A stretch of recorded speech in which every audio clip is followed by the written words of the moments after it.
D'abord inviter, and now I switch to English again.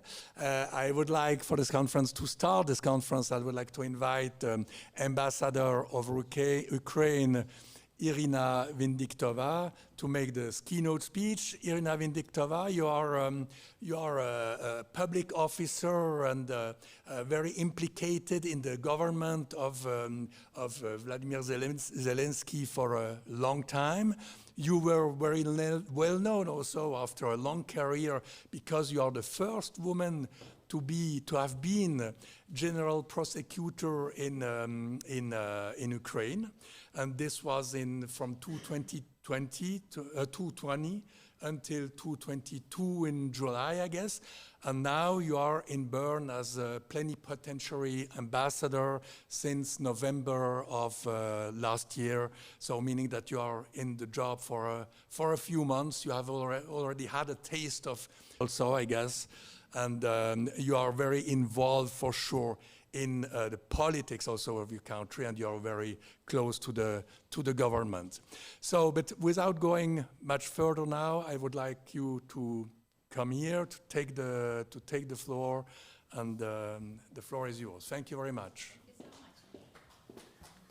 Thank you so much, dear friends. How long I can speak my keynote speech? 10-15 minutes. 10-15 minutes. It's very important.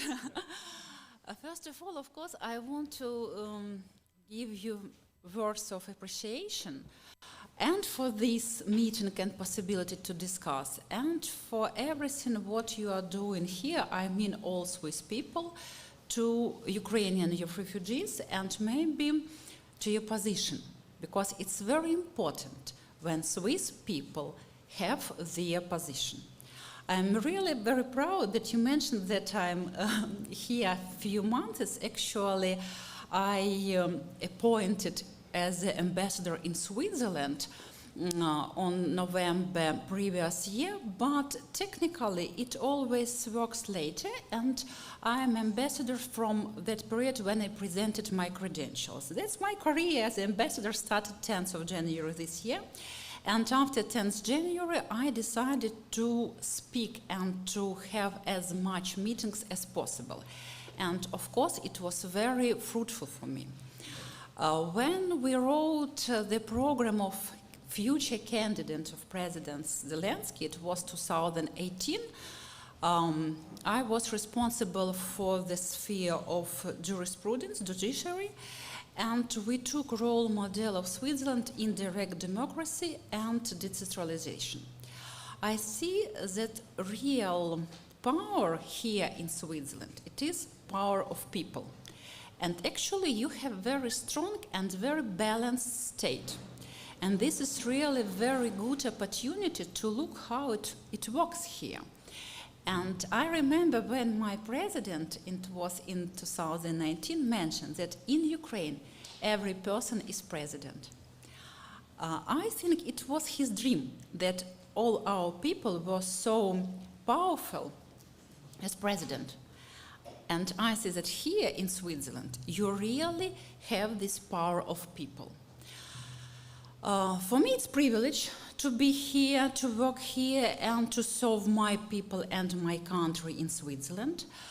I understand that now situation in Ukraine is very, very dangerous.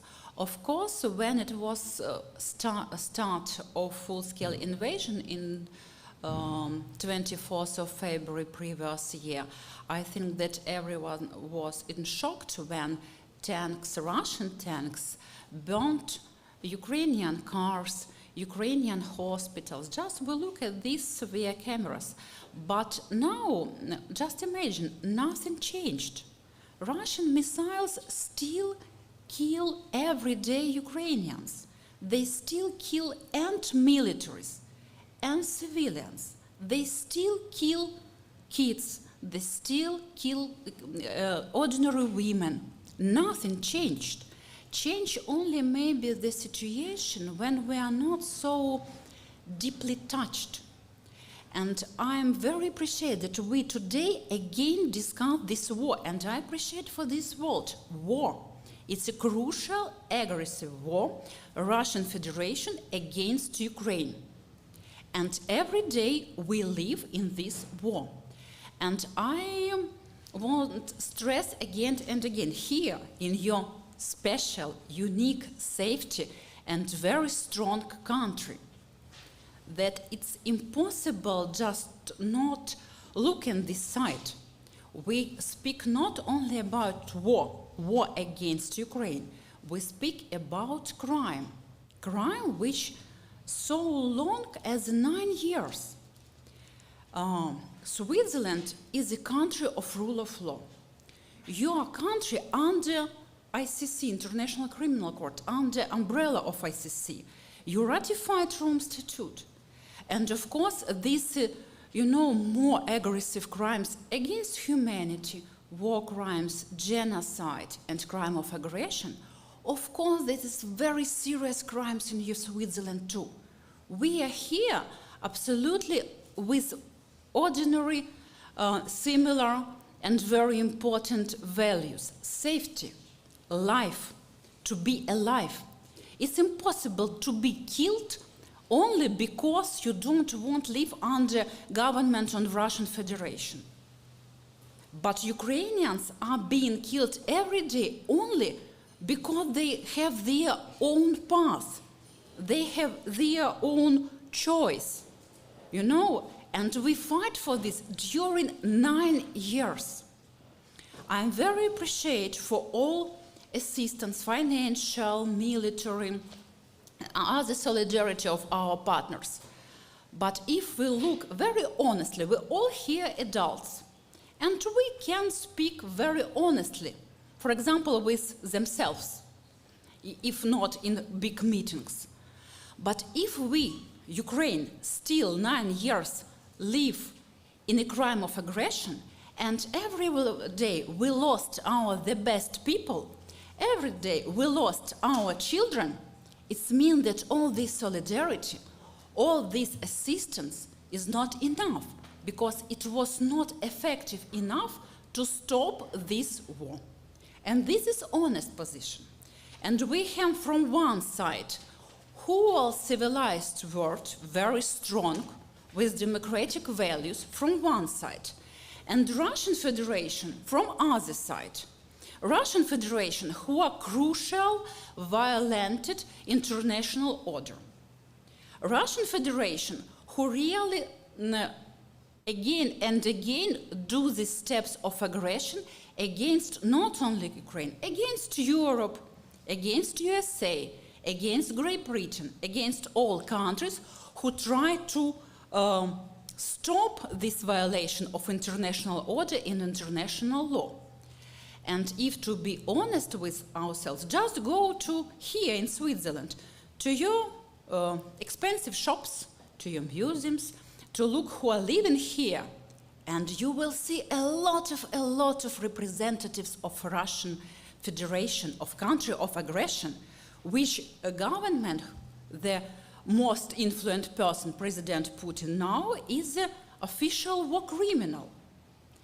And they are very proud of their government, and they really accepted all these steps, and they still have their imperial ego, with the exception of this. But unfortunately, these people come to your universities, come to your administrative offices, come to your shops and the most expensive restaurants, and all are they shake hands. What is going on? I was so touched today we had this morning investigation of Ukrainian journalists. It was from a very famous Ukrainian media, Ukrainian Truth, and actually that journalist was in Courchevel. Who was in Courchevel? Who was in Courchevel? People, wives, for example, people who have military positions in Russian Federation, and when their husbands kill Ukrainian, their wives go to Paris for boutiques, or to live in Courchevel and spend their money. And how it's fair against this aggressive war, but in the same time, it's absolutely tolerant for people who come with their not honest earned money. It's impossible to buy chalet here or to go to Courchevel for the salary of militaries of Russian Federation. Believe me, impossible. It is not honest earned money. But people in Europe look at this like, okay, let it be. And children of these war criminals are studying in the best university. Their families live in the best district of the best capitals of Europe. And this is again for all of us challenge too.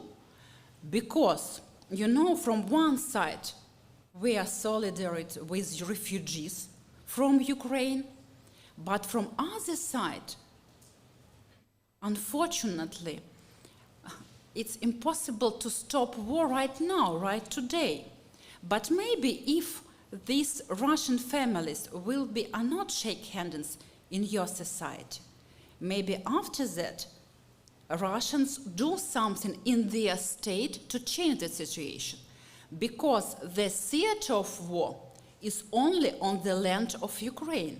We have a very long active front line. And theater of war only in the territory of Ukraine.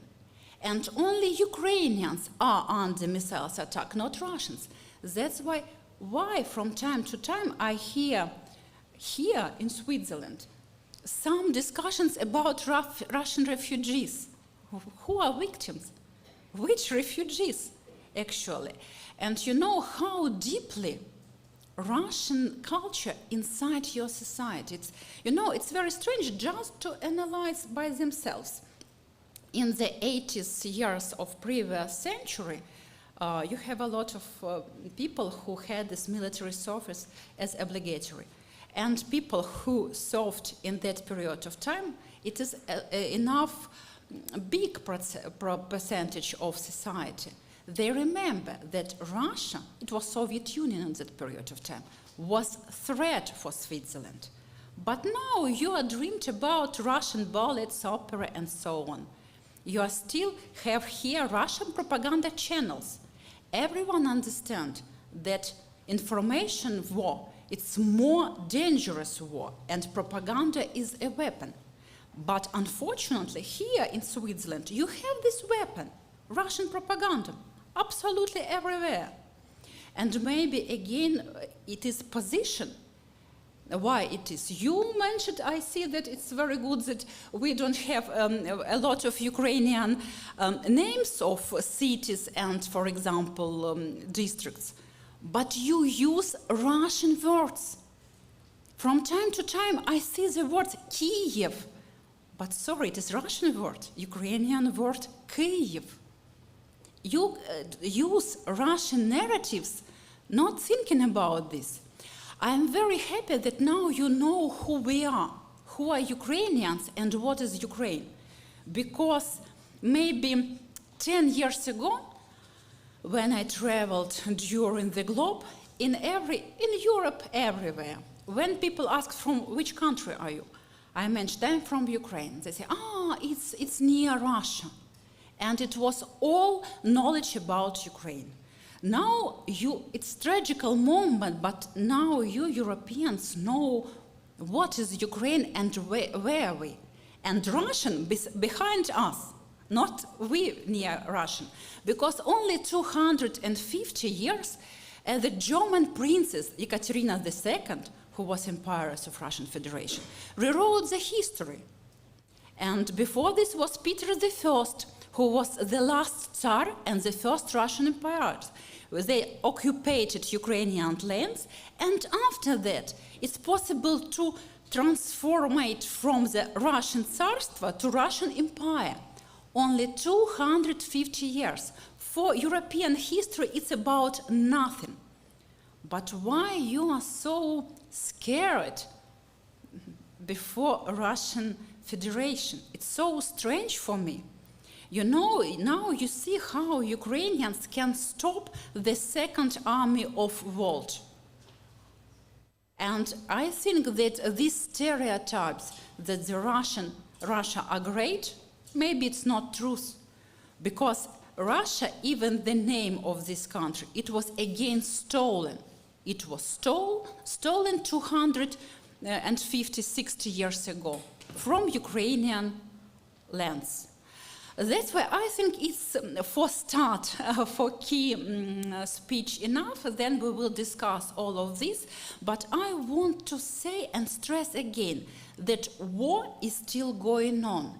And this war is going on the battlefield of Ukraine, yes, but here in all houses of Europe, USA and Great Britain.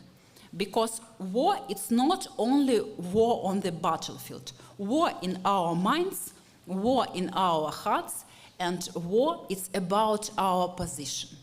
And this is true. Thank you. It was 10 minutes, yeah? 15, yeah. Thank you very much. Thank you very much, Mrs. Ambassador. And now we are going to the first debate and to the conversation between you and Aline Jacotet. So if you don't mind, can you take this seat now? And Aline Jacotet is the head of the international section of Le Temps. And you have got some 10 minutes for a discussion together more about the personal views and the career of Ambassador Vendiktova. Aline, floor is yours. Thank you very much. You hear me well? Yes. Okay.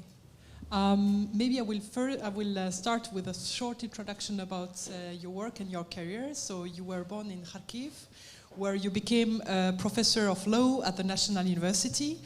Then you became the legal advisor to Volodymyr Zelensky and an expert of judiciary reforms. A former member of the Rada, the Ukrainian parliament, you became the first woman prosecutor of Ukraine in March 2020 to July 2022. So the first question I wish to ask you is, as a former prosecutor of Ukraine, what are the most you've been going through, the most important things you remember of your time as a prosecutor? Thank you so much. It's no, you know, I am every time so surprised that people still see in myself prosecutor. I was prosecutor general in Ukraine 2 years and a half. Of course, it was a long professional life because my presiders was only 6 months. But, you know, for me, it was very important experience. And of course, in Ukrainian society, prosecutor general, it's not only professional who should do his professional job as a lawyer from theater. Of course, you're responsible. 2020s, I started my cadency on March, and this case I started in April. Of course, it was not easy time actually, and life of Prosecutor General Ukraine, I had everything. I had poisoned dogs, I had a lot of threats, I had a lot of meetings near my window, near my houses, because I should change place where I lived. And it was really very interesting experience how well to try to feel you and to try to maybe change your mind and change your position. But when you do your job, after that and finish, you see the result. When Medvedchuk was exchanged, it was 200 Ukrainian militaries who come back home. And I'm happy for this, of course. So you switched to being a prosecutor, general prosecutor, to being ambassador in Switzerland. So how did this change happen in your life? It's a big change of career. Actually, this change happened very fast because I did not plan to be ambassador at all, and I did not plan my diplomatic career. It was decision of president, and it was, you know, yesterday you was prosecutor, tomorrow you should be ambassador. But for me, it's absolutely different role model. And all my skills and knowledge which I used in previous position, now I try to find other skills and knowledge. In my previous life, I was 14 years as a university professor. I was a doctor, and I'm now a doctor of law. I have been 14 years head of civil law department and commercial arbitrator. It means that I worked in law firms. It was a very good experience to be strong, to be flexible, and to be smart and creative. I think that my job here is actually to be creative because your country is not easy country to have appointment of the country which in war from one side, but from the other side you're really very unique state. By the way, you said in an interview with Le Temps that Switzerland is a challenge to Ukraine. So why is it such a big challenge to be here in Switzerland and to work as an ambassador to Ukraine? It's a very good question. In Ukraine, Switzerland is so high with its reputation and is so strong as the most beautiful mountains, actually, which every time in the snow, you know, and all Ukrainians maybe expected from Switzerland all this fairness. And when we see in Ukraine from time to time that Switzerland block something from Germany, what ask Germany, or something block what asking Spain, or again something like this, Ukrainians can't understand it because it's not a question of your neutrality at all. You had this possibility of re-export. And actually, it was not a question when you decided to do sanctions. When was first decisions about sanctions in the February previous years? Nobody raised the question mark about neutrality. Nobody. That's why it's really very, difficult maybe to explain ordinary Ukrainians why it's going on here. Why people who are still having business in Russian Federation and your businessmen, the most influential businessmen, unfortunately still have business in Russian Federation and they still earn money in Russian Federation. And unfortunately, they or their relatives or their friends or their very narrow circle, they are in parliament and they have political influence. And from one side, these people explain every day from your TV about neutrality and re-export, but from other side, they feel very comfortable to earn money in Russian Federation and maybe they earn money even more in Russian Federation. And Ukrainians can't understand it, actually. For me, it's very hard to explain it.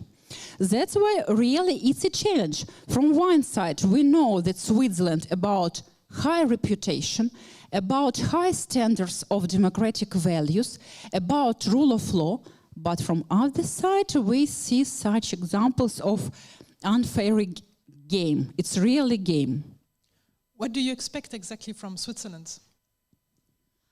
I am very deeply now in your culture, and I know that word expect prohibited here with your people, because really you have very great civil society, and a lot of Swiss people absolutely sincerely, absolutely honestly open their doors of their houses and their hearts for Ukrainians.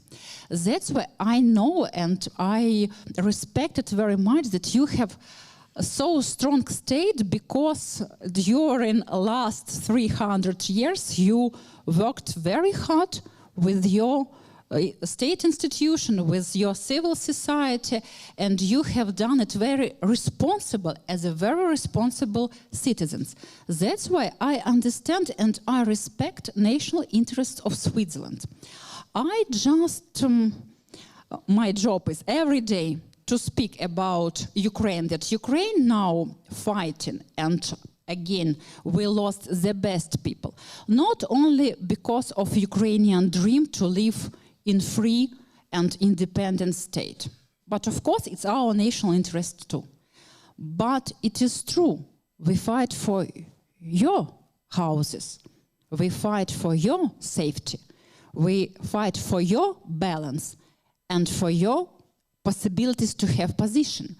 Because after the Second World War, I was very deeply a flexible top of neutrality of Switzerland. And actually, after the Second World War, the Europe was a project of peace, peaceful project. Now you see that something is going wrong.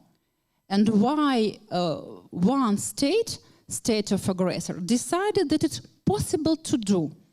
And if all states who are under rule of law and who are under International Criminal Court just let and just look at this, how it will long going on, I think maybe we should speak more and more about this situation. That just to stay out, it is again about democratic values, human values. Yeah, sorry, if I long, I was professor, you know, and about reputation.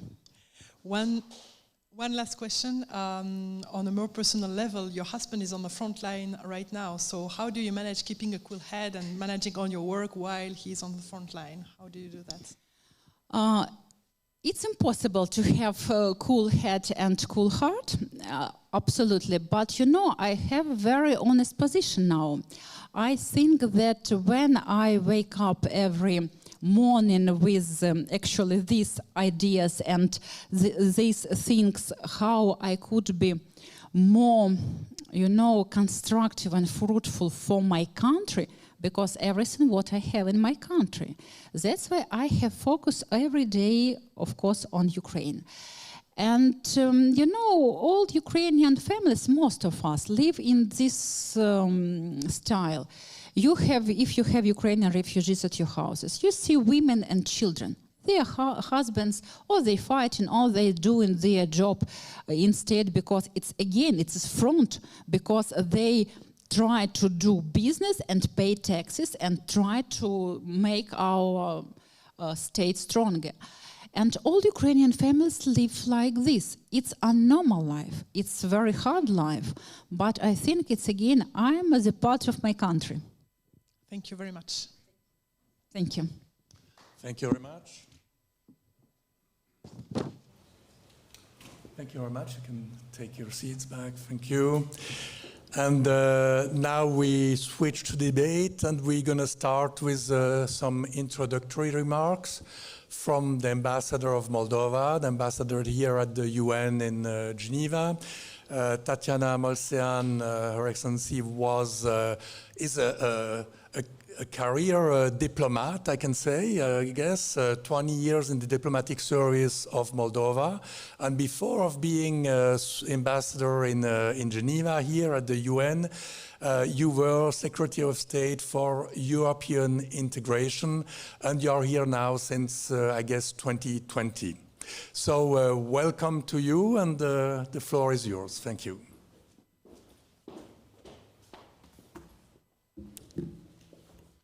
Thank you so much. First of all, I'd like also to express my gratitude for organizing these discussions today. Lately, we have learned how important it is really to continue to discuss, to have this information, in particular around the war that is against Ukraine, with the press, with the mass media, because as you have rightly pointed out from the beginning, it's not a conventional war anymore. It's also a war, a hybrid war, where things like propaganda, misinformation are key. So this is why I take particular care and importance towards this kind of debates. But first of all, a short disclaimer. I'm not only ambassador here to Geneva, but I'm also ambassador to Switzerland as my colleague. So I do also follow our relations with Switzerland. And similarly to Switzerland, Moldova is a neutral country. And I do understand the struggles that my colleague is referring to when it comes to certain decisions on export, on arms, on cooperation with NATO, for example, on applying sanctions, and so on and so forth. So, very short to the question, the main question that is being addressed today about the escalation and the impact of the war beyond Ukraine and in the immediate vicinity. Again, I think we would be naive to say that there is no security risk. I mean, having a war that none of us, and I believe I'm very, maybe there is someone in this room, but none of us last year in February expected or could have even imagined that a war would start. I remember very well the days before the war started. I was running to some meetings around here in Geneva, trying to, because there was some room, though we have been saying that we do not see an immediate threat, security threat, I mean, or attacks with the conventional weapons, even though our airspace was several times crossed by missiles that were launched by the Russian military from Black Sea towards some region of Ukraine, so they crossed also Moldovan airspace, and we had some debris, but we do not see an immediate risk to invasion, let's say a full-scale invasion towards our country. But what we do see, and what is our feeling, that there is a hybrid, real, full-fledged hybrid war against Moldova. We have felt it a long time ago. It started quite heavily with the energy. Moldova is totally dependent on energy imports from Russia. We are importing gas from Russia. We managed to diversify slightly, but still this is our main market, and it's not only Moldova. I'm not speaking, I think this is the case not only for Moldova when we speak about energy resources. And secondly, electricity, we were relying on Ukraine imports. And last October, when Russian Federation targeted attacks on energy infrastructure, destroyed a lot of its facilities, Moldova stayed without, we were several times blackouts, so electricity, total blackouts throughout the country. This is how we are being affected directly by the war, but not only. Politically, we have seen an intensification of the debates, by some political parties which have criminals that are being investigated and run away from the country, hiding in some other places, and they are trying to influence political process in the country. This is very dangerous, because our democratic development, our support to Ukraine there are attempts to destabilize this course by influencing processes through staged political protests, so-called, which are not true. And I have to say that mass media, communication tools are key in this process. In particular, in our case in Moldova, it's still TV that is most influential. So this is a few thoughts. I know that you told me 5 minutes, so I'm trying not to speed. I have 5 minutes, so more during our discussions. Thank you very much. Thank you very much. And now we jump to the debate. So the speakers can sit to the table, please.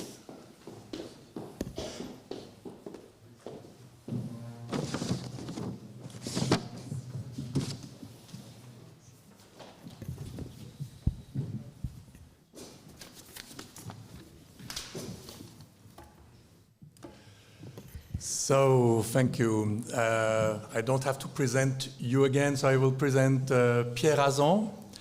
Pierre Azan is a senior counselor at the Center for Humanitarian Dialogue here in Geneva. You know that this organization had a big influence in negotiating the cereals exports from Ukraine, allowing cereals exports from Ukraine. So negotiated by this organization. And Pierre Azan is also an author, and he was in many different human rights commission and jurisdictions. And he is the author of Négocier avec le diable, Negotiating with Evil. I'm not sure if it was translated in English or not, the book. Next spring, you got it in English, but now you can read it in French. On the other side of the table, Jean-Marc Ricli, Dr. Jean-Marc Ricli.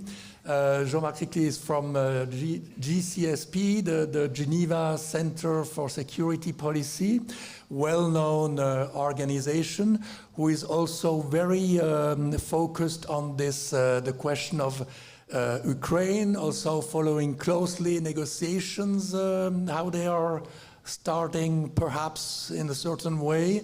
And Jean-Marc Ricli is for sure one of the most refined specialists of geopolitics in the area of this part of the of the world and an expert that is very looked after here in Geneva and in Switzerland. Thank you to all of you coming. So, first question perhaps to Jean-Marc Ricli. What is, please in the audience who can't hear very well, what is the situation today on the military ground between Ukraine and Russia? Some people and a lot of us have lost a little bit the ground. Who has an advantage today? What's the situation in a few words? Right, so right now we could say it's kind of a stalemate where we had three parts, and that's the first part. So the first part was the attack on Ukraine. It failed, and then the Russians tried to take the Donbass by encircling different regions, but they have to reduce over time the advancement, and that lasted until last June. Then over the summer there was an operational pause, and in September the Ukrainian launched a counter-offensive, which was in a way successful, managed to retake some territories in the south and of course in the northeast. But the Russian conducted at the same time a strategic bombing campaign with drones, notably the Iranian 136 Shahid drone, and that basically switched off the light in Ukraine. And so now, starting in end of last year up until now, you had in a way probably the counteroffensive of Russia that focused mostly on the Donbass and the key city of Bakhmut. And so Bakhmut, the fightings have been going on for the last 8 months, since August, and basically we're in a position of stalemate over the last months. The Russian managed to conquer in March 70 square kilometers. So we started from about 6.8% of territory that were covered, that were occupied by Russia prior to the February 24th.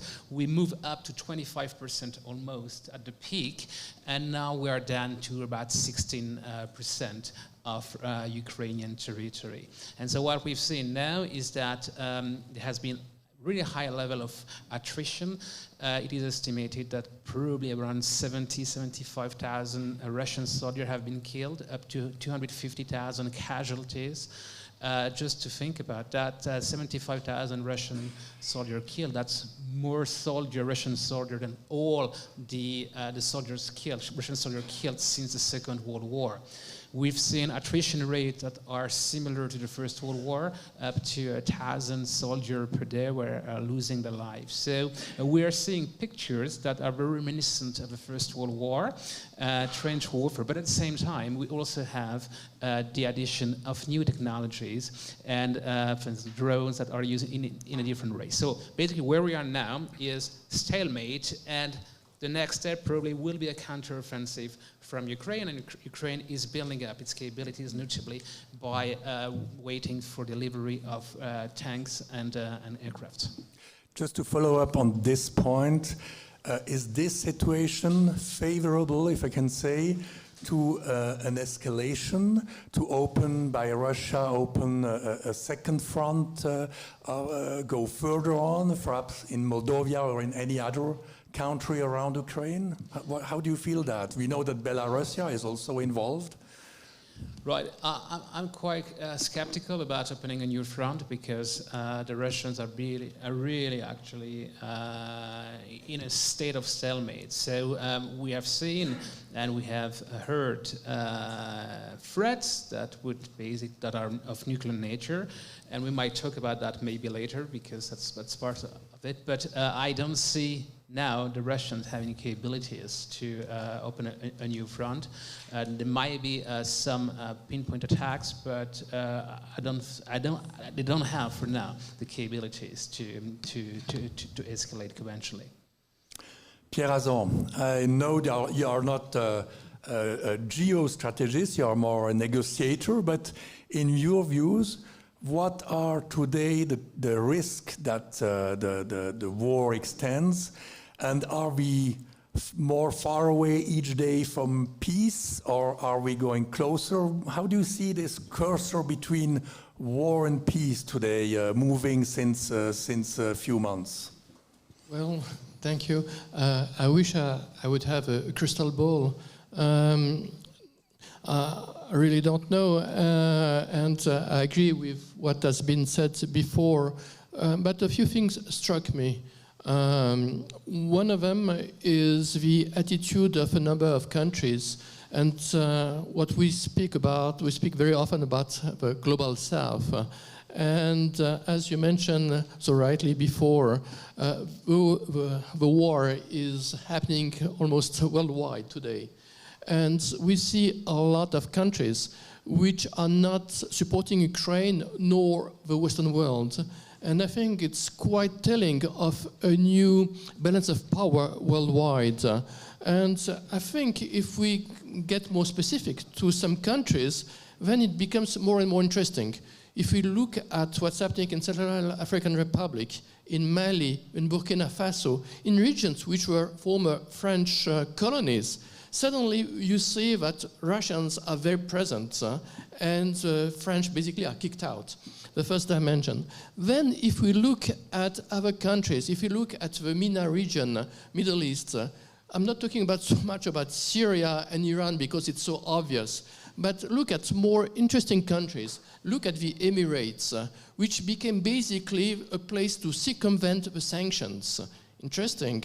The level of financial transactions has increased by 68% since February 24. If we look at Saudi Arabia, which basically has been forever a strong ally to the US, what do we see? A very different picture, which has signed a very important military deal with Russia, which agreed to reduce oil production against the Biden administration. If we look to Egypt, that's also fascinating. 80% of its wheat comes from Russia and only 10% from Ukraine. And more than 40% of its military equipment is coming from Russia. So we have a very today complex situation, and we tend to think that the Western world used to be in control of international system, and here we need to be very careful, and the game is much more open. Thank you. Yeah, interesting point. I'm turning myself to Ambassador Benediktova. We can see that's right today that there are different countries like India, for example, like many African countries and countries in Asia, that say we don't want to get too much involved for Ukraine, or even we support the aggressor in this case. What's your feeling about that? You were very critical of Europeans who let Russians come in, etc., etc. But about Switzerland, we are talking about Switzerland again later on. What is your take on these countries that are not on your side? How do you explain that? I understand that I'm not a political person now, and you know, the president, my Minister of Foreign Affairs. That's why nations was umbrella of peace, how to put all nations for one round table and discuss prevention, protection, and punishment. So this failed. I think that we now see that international law, does not work. It is really broken. That's why it's not only a question of Ukraine, what we should do with other countries. So, but maybe. I'm sorry to interrupt you, but so you can't see this other way to look at the world. They have actually another way to look at the world, other interests also. Are you shocked by that? Is there only one way to see it? Actually, when I was a professor and I spoke with my students about rule of law and about mechanism how international law can protect and prevent, after the full-scale invasion, one part in myself inside, professor inside, was killed because everything what I taught my students, it was false. And this is true. That's the question about other countries. It is maybe, again, question of how all countries can be honest why all countries have this position. And when in the United Nations, for example, we can discuss it and be absolutely honest. You know, April now, the Russian Federation has presidency in the United Nations. It's really very funny. It's absolutely nonsense. State aggressor, state terrorist, state whose president is official war criminal, has presidency in clear about this. But my president asked about fair decisions in the United Nations. Ambassador Molcean, let's go back to the question of escalation. Do you agree with Jean-Marc Ritli that Moldavia is not really threatened today? There is probably not really a new front going to open on this side. At the same time, Moldavia is a very special case. I mean, you have Transnistria, this small piece of land, about big as the canton de Genève, probably. And there is a majority of people who are in favor of Russia, if I understand. So how do you live with that inside of your own country, having this Russian opposition in a certain way? It makes it a bit weird, no? And isn't it dangerous for you? I think with this question you can write not one but several books on how to interpret this. But still I would like to actually go back to the question that was just discussed before. And just a few seconds ago my colleagues, this is why I was watching the mobile, so the resolution on the human rights in Ukraine stemming from the Russian aggression was voted yes, with 28 countries voting yes. So this is a very good result. At the Human Rights Council? Yes, just now at the Human Rights Council. Just a few, 1 hour before, we voted also positively on the resolution on the human rights on Iran and on Belarus. So I think there is still trust and optimism into a UN institution. And what is more interesting is to look through the countries who have supported. So it's not black and white in terms of geographical it's not black and white, it's green and red, so those who are in favor and abstention, but who supported these resolutions against those who did not or abstained. And it's very encouraging to see that we see countries from through all parts of the world. So we have Argentina and Chile, for example, from Latin America. We have quite a few countries from Africa. We have also countries from Asia. We have even the United Arab Emirates who voted in favor. So I was just looking into the results of the resolution. So again, I think it's also about the multilateral system, UN in particular. It's quite a bureaucratic institution. We countries are bureaucratic. UN is even more bureaucratic. So it needs some time to start moving, and we are now starting to move. And I think the latest developments also when it comes to accountability and to the International Criminal Court is a huge step forward. And we have to bring it to an end. Okay, but tell us just about one word about your own situation, as I said, with Transnistria. I know it's a very complex situation, but some say that it could be the trigger for an extension of the war because you have a pro-Russian people inside of Moldova who says that you are neutral.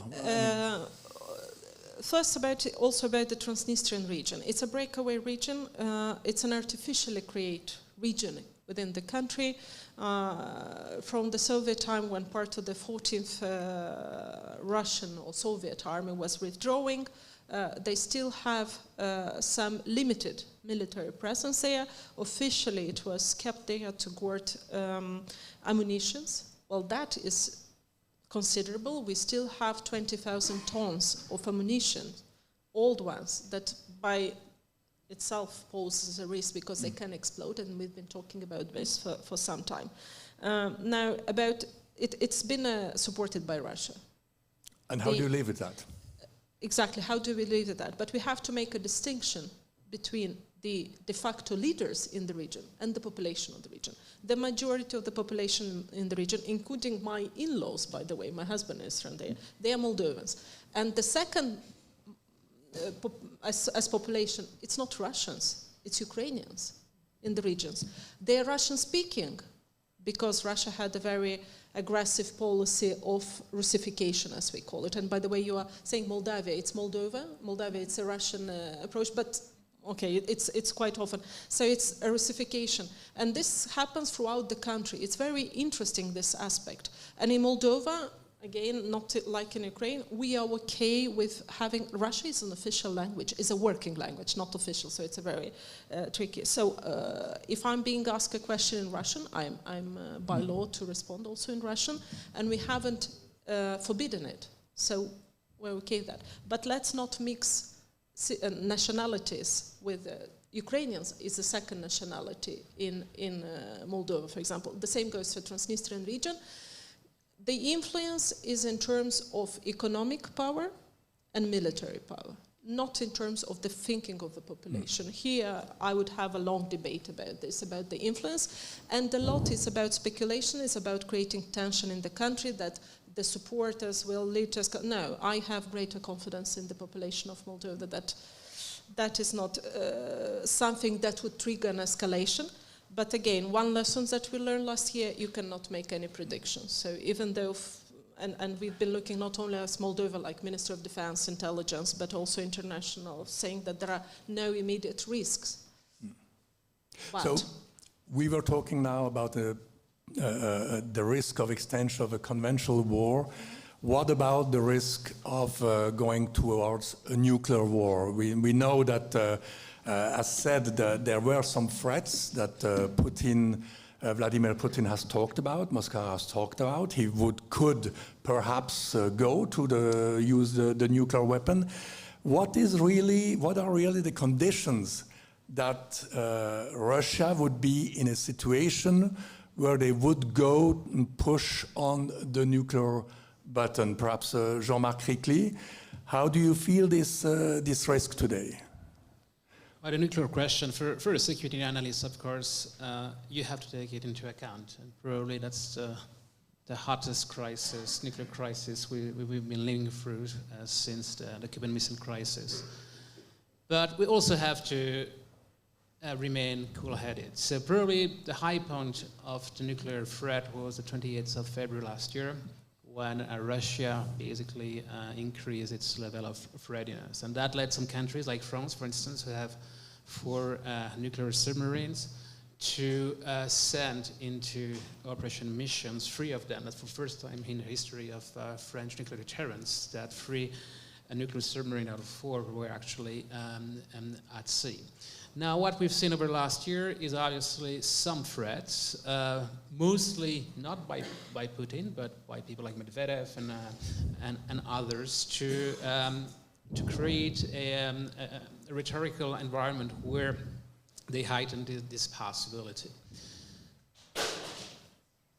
The latest development regarding Belarusia and Russia delivering Iskander missiles, notably, so which are medium and intermediate range missiles that could be equipped with both conventional and nuclear warheads, is in the decision that was already taken a year ago, because there was a referendum on 27th of February in Belarusia, and the country, the people accepted that they could be based there. So it's not good for proliferation, the regime of proliferation, because you have to look also of the global environment. And after the Cold War, we inherited of a non-proliferation regime, an uncontrolled regime, and with several agreements. And all these agreements now have basically been cancelled, or there is just one, the Nuclear Non-Proliferation Treaty, the latest withdrawal or suspension of the START Treaty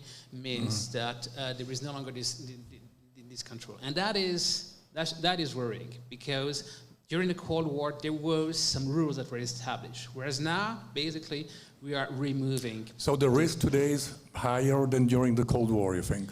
I wouldn't say, no, you cannot be so straightforward, but the risk now is that before there were some safeguards, if you want, about how we play the game. Right. Now it's much more diffuse. But I would like to mention another point. When we talk about nuclear, we talk a lot here about nuclear war, but there is also another aspect of nuclear which is very important, civilian. And I think in terms of nuclear, I would be much more concerned right now about what happens in Zaporizhia with the biggest nuclear plant in Europe and the fact that you have troops within the compound that are fighting, you know.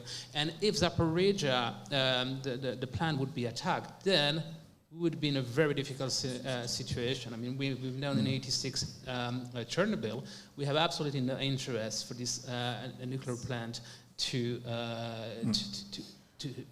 be damaged. So the nuclear front, it's there. And just to answer the question, what is a scenario that would be the most dangerous one? Yeah, we know that what was said also always that if Vladimir Putin is really pushed to the limits and has no other way to get out of the conflict, that's the most dangerous situation. So what do you think about that? And it's probably true, because if you think about that, so imagine a scenario where the Ukrainians could actually push back the Russian forces to their borders, including Crimea. Vladimir Putin would be in a situation where he would have lost everything. So politically, he would be dead. So if you look at historical analogies, in March 1945, Hitler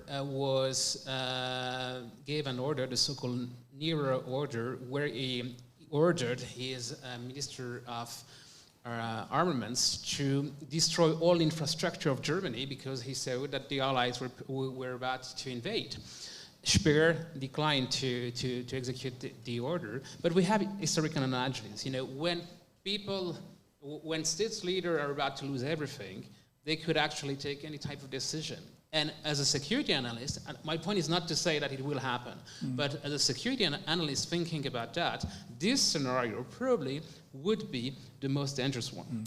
Okay, Ambassador Nedictova, if we understand what Jean-Marc Rick is saying, is that the danger of pushing really Russia into big losses, an absolute and total loss, could be that he will push the button. What do you think of that? I mean, how do you position yourself on that? I think, if I may, now you're speaking as a President Macron about saving the face of President Putin. It's impossible to save this face after arrest warrant of ICC. And you know, it's impossible to make situation for him exist. And this is arrest warrant. It's not a deal now at all. This decision of International Criminal Court was absolutely the key. And after that, you can't even ask people how to do for Putin this pillow to fall down. It's a disaster. Actually, they stole the future of Russian Federation and future generations in Russia. When they stop, and if they could do it as fast as possible, it means it can really save more future for them. Because after this, you now spoke about nuclear weapon, and I absolutely agree with previous speaker that we are scared about nuclear weapon. We should be scared about nuclear station in Ukraine. We have 5 nuclear stations, and you remember Chernobyl in 1986. Actually, it was disaster. But Russians could create this disaster in previous year, in February, when they occupied Chernobyl. And actually, they can do it in Zaporizhia or in other stations. One drunk Russian military can do nuclear disaster, one Russian missile, and that's end. Okay, so meaning that you don't want to let him any chance of even keeping any part of his conquest? I think it's possible to do, of course, the first chance is to make everything to have victory of Ukraine as fast as possible. That's why, of course, it will be military way how to stop this war. Well, all other things, it's like a blackmail, and you try to speak with terrorists, and you should know this, that when you try to find words, you just speak with terrorists. That's why how people, all government do their job with terrorists. In all countries, the one way. Pierre Azan, you wanted to react to that? The ambassador said very rightly that there was the ICC warrant against Vladimir Putin, and it's unprecedented, obviously, that a country which is a sitting member of the P5 the head of state is being indicted, and that obviously creates a new solution, a new situation. But there are many open questions, and I understand the significance and how important it is. And in regard also to the crimes which have been committed, and in particular the crimes against children being illegally transferred to Russia, and other war crimes. This being said, I'm also wondering to which extent a number of countries will react to the indictment. Will Putin go to China? Will he go to India? Will he go to South Africa? And what would be the reactions of these countries? I remember that Omar al-Bashir, who was indicted, went to South Africa. He went away pretty fast. Sierra Leone, and at one point, of Liberia actually, and he was indicted. But what do you want to say by that? That it's not worse? No, what I'm trying to say it can be potentially even make a situation more dangerous? It's very hard to disentangle international criminal law and diplomacy. And at one time, it's possible to find some flexibility. But obviously, to find some flexibility, you need both sides to agree, and you are very, very, very far of any types of agreement. I understand that. But I don't know, if the situation one day will be dramatically different, maybe something could be conceived to find some kind of solution, some way out. This being said, regarding the ICC statutes, there are two articles, the Article 16 and the Article 53. The Article 16 says that basically, make it too short, and that it's possible for the Security Council for 1 year to lift the process of indictment of a trial in the name of basically trying to find some kind of peace. And then there is the Article 53, which allows the prosecutor to stop everything if it's for the victims. And I don't think these articles will be used, but they do exist. So there are some provisions, some flexibility, if ever. But if I understand you said clearly, you think they should be used to open the game, if I understand. No, I think, first of all, I guess, and as that has been said before by everyone, and I think I totally agree, today no one is interested for Ukrainian government. Obviously, the most important thing is to recuperate its territories. And from the Russian perspective, it has annexed some territories, so I don't see any flexibility at this stage. But tomorrow, what will be the battlefield? What will it look like? We don't know. And as it has been said before, there will be possibly a counteroffensive. Maybe it will redesign the map and then create a new situation. So hypothetically, we can imagine a lot of developments, but it's too early to say. Okay, let's perhaps go back and talk a little bit about the support that Ukraine gets from European countries and also from Switzerland. Mrs. Tatiana Molcean, Ambassador, you said before that you are a neutral country. At the same time, you are a candidate for the EU. So for us in Switzerland, it's a bit strange to have a neutral country that is so involved as you are. The country, so to achieve a better development for the country. But it will be wrong to say that we are not expecting also, while coming closer to the EU, to get some greater protection, security. This is still an umbrella. Currently, Moldova has no umbrella above it. With EU, it's at least some protection. Joining early military blocs, it has never been, on our agenda. even in there is, after the Soviet Union collapsed, there was the Commonwealth of Independent States, as it is called. So we are still members of the Commonwealth, but we only participate in the economic part of that. And you never asked to be part of NATO? Never. No, that is, we have never asked to be part of NATO. There is a very low support towards that. Closely, there's debates from every day. I mean, even today I was reading the news and I'm looking for all the parliamentary initiatives that are there on the ground. It's not an easy answer, and I think I have followed, even in Switzerland, you are not decided on what is the right or the way forward to that, because it's not a simple answer. There are arguments that I see from one side for the other, but I do understand, of course, Ukraine and the call for having this support. They do need this support. And the Swiss policy can make a difference for Ukraine, really, or is it more a question of principle? If you want to be safe, you have to do your part in a certain way.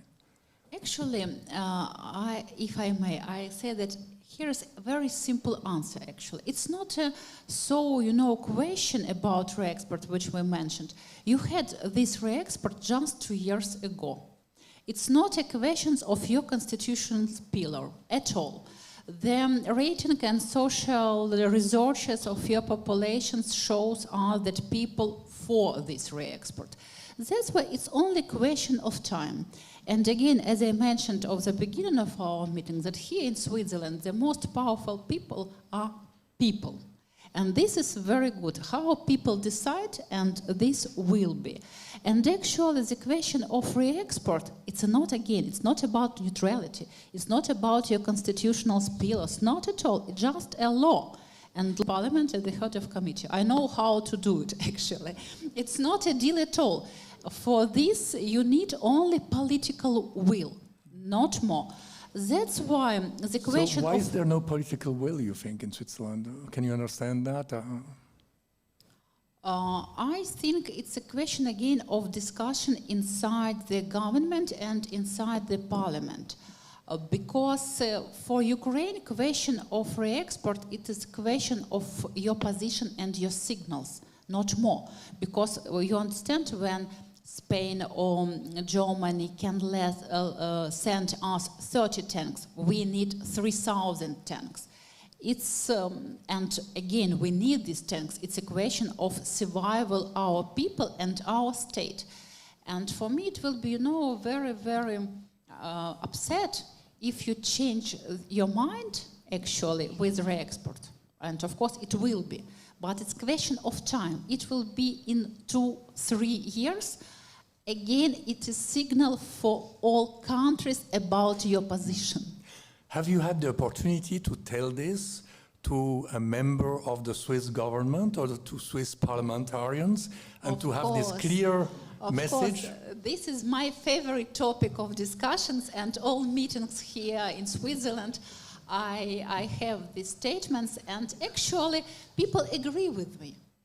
I have 30, 40, 1 hour time of meetings, and in the 8, people agree with me, and they don't have reasons why I'm not right.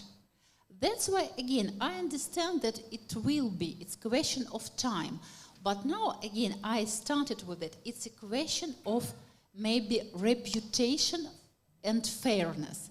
And when you will have this discussion inside your society, because, even 2 months ago, it was re-export, it's mean equal neutrality. But when we say, no, of course not, re-export was 2 years ago. You changed the rules 2 years ago. It means that it's not equal neutrality. If we spoke about sanctions, is it equal neutrality or not? But you didn't write this question, never. Jean-Marc, I'm sorry, yes? One small aspect. What was very interesting to us, and I had a very interesting discussion with the member of the parliament already 1 year ago, this distinction between different types, even protection equipment, like helmets, or that is something that is more difficult to understand. So this is something that we would like to definitely see some faster reaction on that. And also it's very interesting to follow the position of the industry from the sector. So we have already seen the figures. What do you mean? Can you be more specific about that? Well, I have been looking at the statements that the representatives from the industry, from the military industries are making, that is affecting, this decision currently is affecting their business. So let's see how that will also play into the overall decision on this process. Jean-Marc Ricli, on this point, what do you are Swiss, I guess, or you live here for a very long time. What's your take on this? Can we split neutrality from re-exporting of arms? I'm indeed Swiss, even Jurassien. So, and my PhD was on neutrality. So okay, great. So you have the right man. No, so basically you have international law, and the law of neutrality is codified in the Hague Convention 1907. And under this convention, neutral states cannot support militarily any of the belligerent. And so that excludes, for instance, delivery of Swiss weapons, the tanks, the Leopard tanks, to Ukraine, because that would be a contradiction of the obligation of neutral states. You mean direct exportation? Direct, yeah. Now, when it comes to the private actors, private companies in a neutral state can actually deliver weapons to belligerents. But there is a principle of equidistance. If you deal with that country, one belligerent, you have to deal with the others. So here, as Switzerland decided to take on economic sanction to follow the regime of the EU at the beginning, they have to respect this principle. Now, when it comes to the law on export of war materials, the ambassador is right.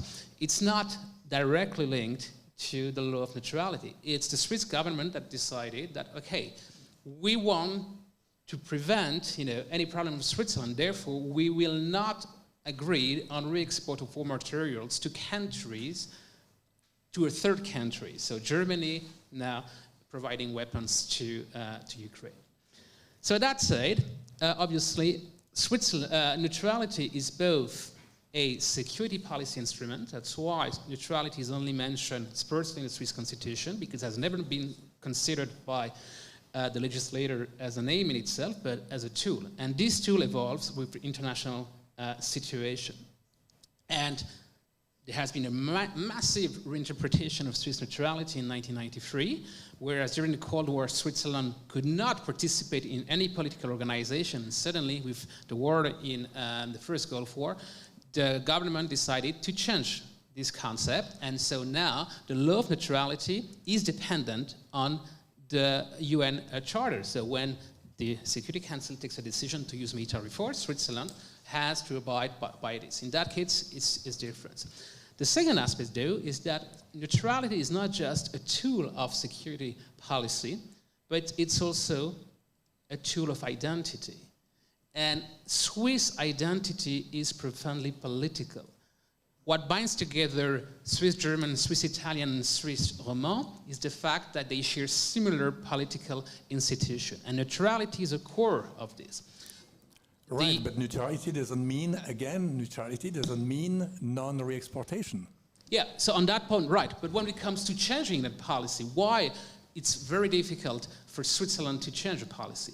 The ETH in Zurich conducts yearly polls on how much Swiss people adhere to neutrality. This year it was 91% of the Swiss population agreeing, supporting neutrality, down 6%, so 97%. So it's super, super high. Mm-hmm. So on the one hand, Switzerland is going through enormous external pressure from its neighbors and its allies to basically jump on the bandwagon. On the other hand, Switzerland has a tradition of being a neutral country, as well as is very much ingrained into people's identity.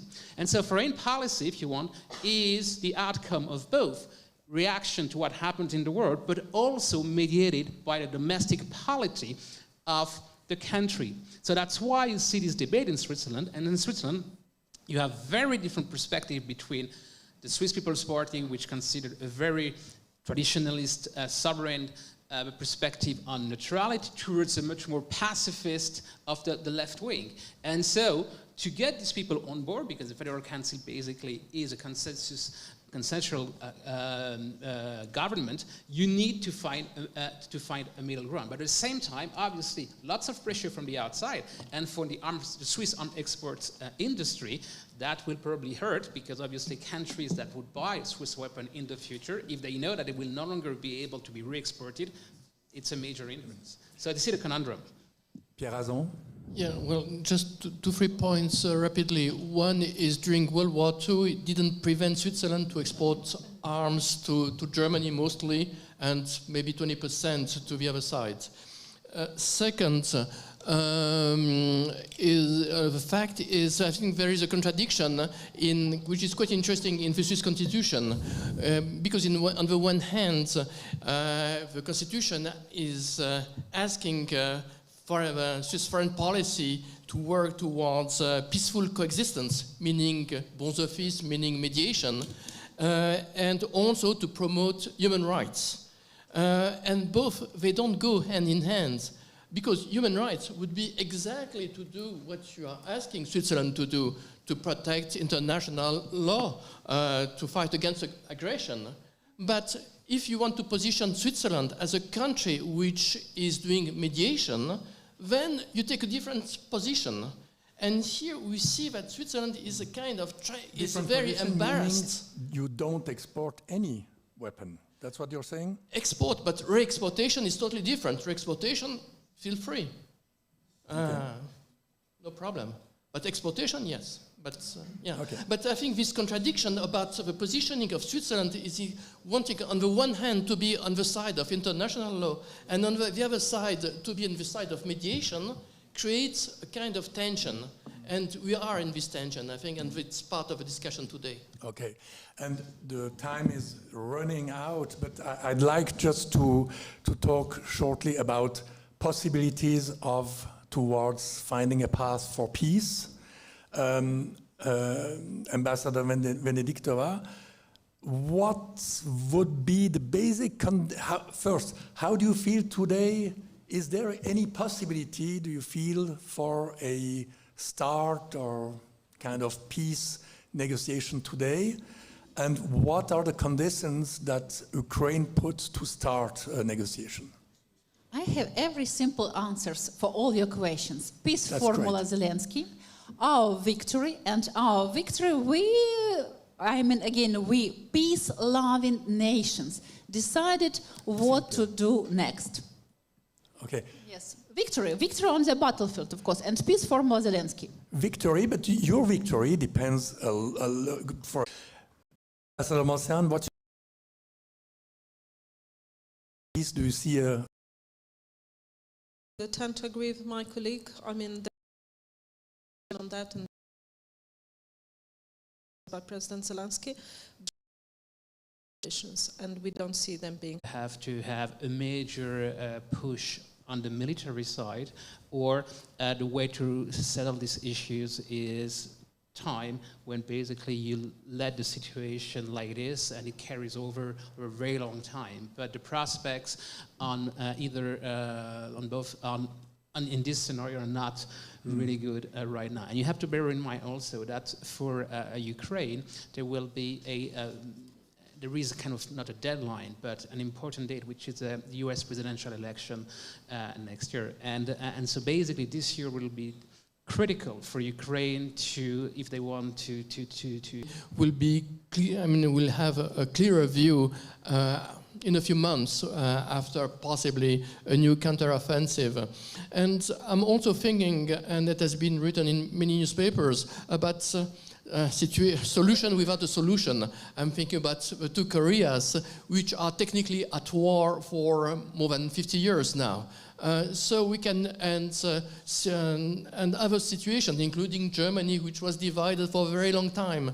So one thing is to hope that one day there will be... If either of the two ambassadors have been in contact with the South African ambassador, because we have a number of African states which are neutral on the war in Ukraine, South Africa is probably a little less neutral, but South African security forces or its NATO forces have conducted joint military operations with Russia and China. And I wonder if you have had any contact with your counterparts here. Thank you. Can you answer that? Sorry, I didn't understand correct the question because it was very... If there was any contact between your government, Ukrainian government, and South African government, which is neutral and who is trying to make a type of mediation. I don't have mandate to comment it. You know, I'm ambassador of Ukraine to Switzerland, and I can comment bilateral relationships between our two countries. And the same question was for you. With South Africa, we are cooperating quite intensively here in Geneva on the multilateral agenda, and yes, we are discussing with South Africa, including because they indeed are a very strong player, let's say, in this area. So far, that yes, I can confirm, and I know that my colleague here in Geneva, Evgenia Filipenko, is also discussing quite intensively. I mean, the colleague responsible for multilateral from Ukraine is also discussing with this country. Thank you very much. One other question from a media. Are you from a media? Oui. Okay, short le question. canton 27. Bonjour, Madame l'ambassadrice. J'ai une question. Est-ce qu'on peut comparer la situation, la guerre d'Ukraine avec le Kosovo? Parce que quand même au Kosovo, il y a eu des massacres, des crimes. Aujourd'hui, avec Milosevic, avec le dictateur, qui était cherché par les tribunaux internationaux. Aujourd'hui, on a le Poutine qui est cherché par le tribunal. Ok, on vous a entendu. Alors, mais vous n'êtes pas présenté, monsieur. Vous êtes qui? Raphaël Malici, journaliste, le canton 27. Ouais. Merci. Est-ce qu'on peut can you compare the situation of Ukraine with the situation of Kosovo? As I understood correct your question, yes, it's more deeply question about creating special tribunals. You know, we have from one side a very similar situation, from other side absolutely different, because in that period of time ICC was not established. ICC was established later.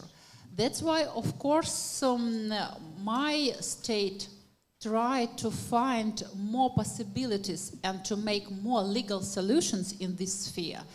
Of course, using the experience of Kosovo, of course, because we all remember this very enough long case.